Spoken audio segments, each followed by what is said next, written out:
There are places for gambling, for taking a bit of a chance. The sea is not one of them. Break the rules here, ignore them, get careless, forget them or think they no longer apply to you, and the results could be devastating.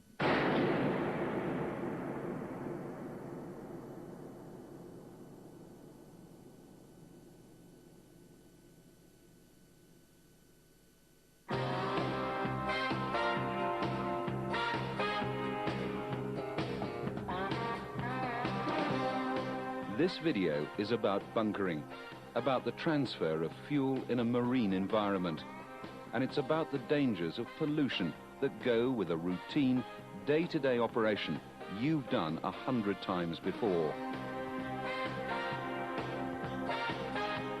And that's one of the greatest dangers you face, and one of the biggest challenges to you as a professional seaman. Inattention, the danger of taking your eyes and your mind off the job. But get it wrong just once, gamble with your cargo just once, and the world will not thank you for it.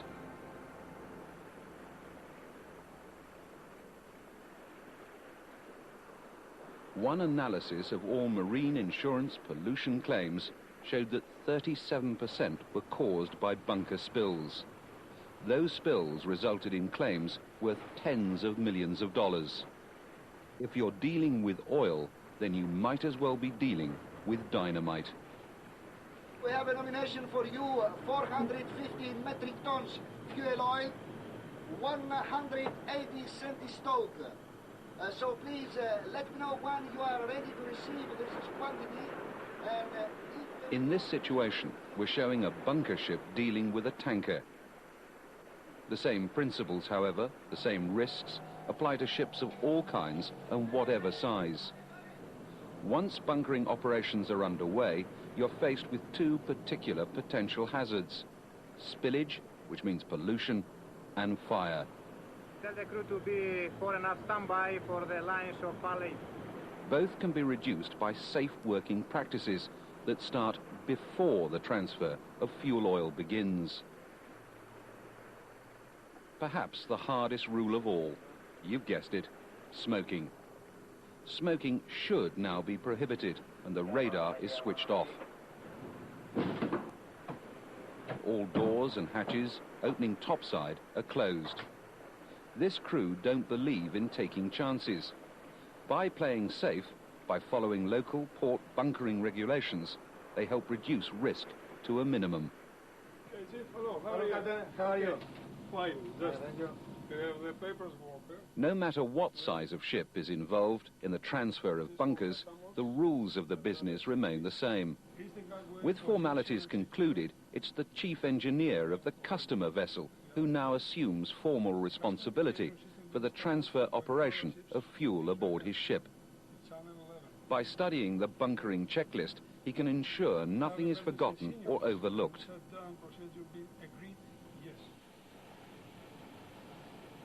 Any chief engineer, if he's wise, however, will always involve other crew members in these operations. Not only does that help them in their training and advancement as they move up in their chosen profession, it also gives him another pair of eyes.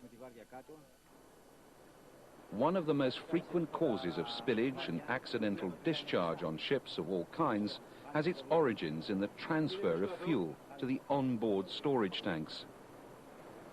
By carrying out checks like these to ensure the correct systems are isolated and all outboard discharge manifolds closed and sealed, these engineers can make sure the incoming bunkers go where they're supposed to go and not over the side into the sea in a major pollution incident that will cost their company a heavy fine.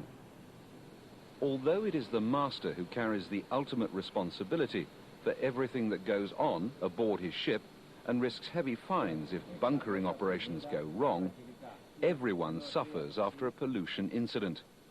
An accident now, a moment's carelessness, and this engineer will find he's done his own career prospects no good at all. Throughout bunkering operations, on ships large and small, on tankers, gas carriers, container vessels, or general cargo ships, whenever bunkering takes place, the responsible officers of both ships take fuel samples aboard the bunker ship. These samples will be taken, sealed, and then signed for. Later, they can be analysed to ensure the customer got what he paid for. Meanwhile, aboard the customer ship, and before the start of fuel transfer operations, anti-pollution precautions continue. Every spill matters, both large and small.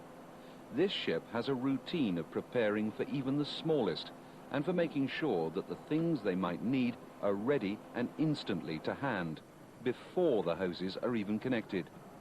If there is a spill, then seconds will count. Time really is money.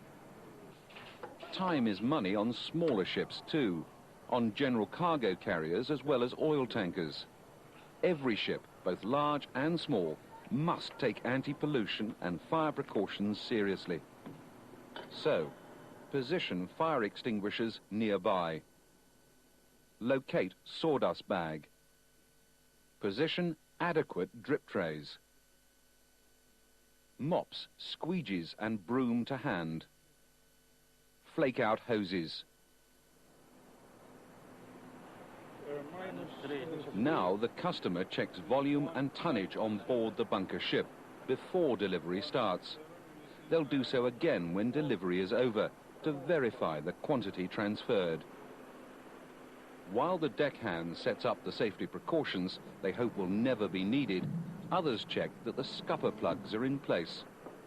Then, if there is spillage, it can be contained aboard ship and, once again, save your owners massive fines. Okay, stop. It's the point of transfer that offers most risk of spillage.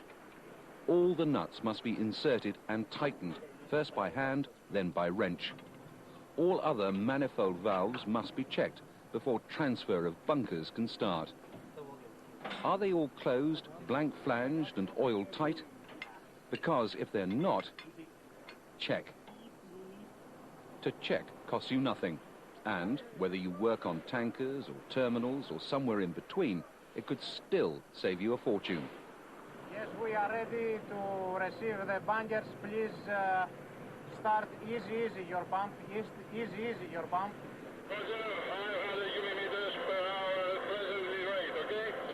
Yeah, now we are going to start the cargo. Stand by, please. Control deck. Yeah, Chief, they are ready and you can start pumping now. Okay, open. This, particularly, is the moment when everyone involved needs to be switched on, concentrating. If hoses haven't been connected correctly, you're about to find out. Now.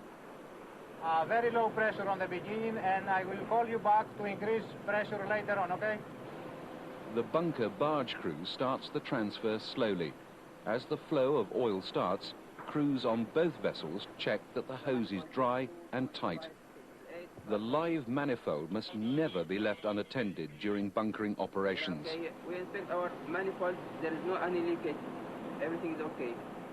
VHF radio contact between this man, the engineers in the engine rooms, and those taking soundings can ensure that, if things do go wrong, emergency drills can come into use immediately. Remember, the emergency stop button is there to be pressed if needed. Plan for the worst.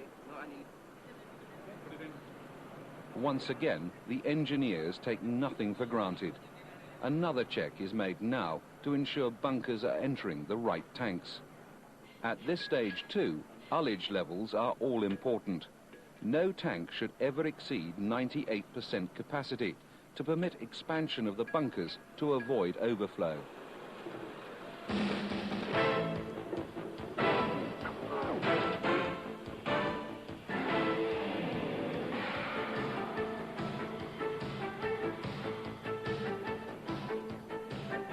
Stand by, 10 minutes notice to complete the bunkering. 10 minutes more to complete bunkering. Yeah, okay, 10 minutes notice to stop the cargo. Thank you.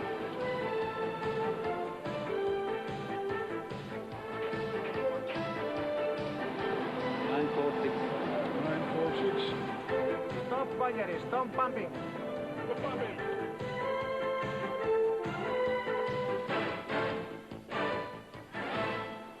Before they start disconnecting, the bunker barge master will wait a few minutes to allow the bunkers to settle before final readings. Once these are done, the chief engineer takes a final measure of level and the temperature of the fuel oil is checked. Once both parties are happy that the fuel oil to be paid for has actually been delivered, both ships can prepare to separate. Okay, please order your crew to be ready to disconnect the hose. The act of disconnection, however, is also a time when the danger of an accident, of pollution, dramatically increases. With delivery completed without incident or leak from the hose, all that is left now is the point of connection itself as a potential source of spillage and of pollution.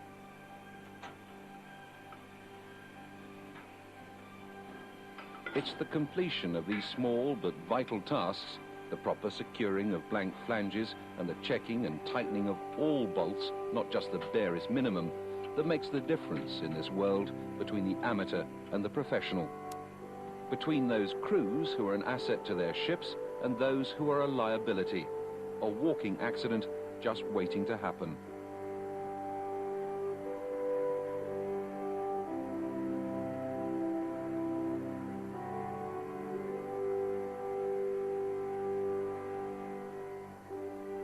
A routine operation successfully concluded, performed by professionals who know that at sea there is no room for carelessness, for shortcuts.